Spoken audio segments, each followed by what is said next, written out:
Sling-Training.info Der Rehape Sling Trainer – Qualität zum fairen Preis. Der Rehape Sling Trainer ist ebenso genial wie einfach.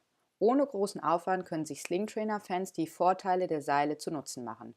An der Konstruktion haben Experten fast 2 Jahre lang gefeilt und es hat sich ausgezahlt. Eingesetzt werden die Rehape Sling Trainer in Studios, Arztpraxen und im täglichen Training zu Hause. Produktbeschreibung: Rehape Sling Trainer.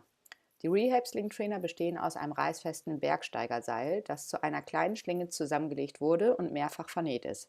Mittels dieser Schlinge können die Sling Trainer einfach und schnell am Türrahmen, Ästen, Deckenhaken usw. befestigt werden.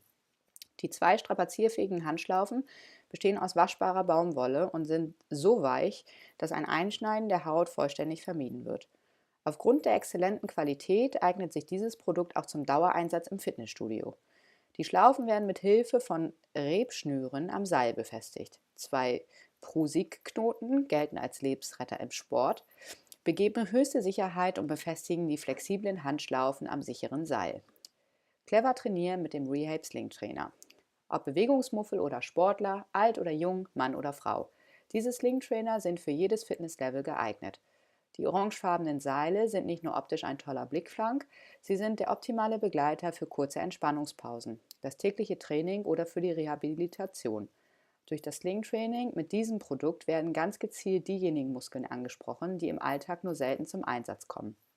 Der Körper bekommt eine bessere Stabilität und eine bessere Haltung. Ist mal keine geeignete Aufhängungsmöglichkeit vorhanden, kann der Türanker weiterhelfen. Das robuste Gurtband braucht einfach nur über die Tür gehängt und verschlossen werden. Anschließend wird der Sling Trainer an der Schlaufe befestigt. Dieser Rehape Sling Trainer Abstandshalter besteht aus massivem Holz und sorgt für noch mehr Instabilität. Fixiert wird er mit 2 aufschraubbaren Metallverschlüssen zwischen den Seilen und kann bei Bedarf in wenigen Sekunden eingesetzt und herausgenommen werden.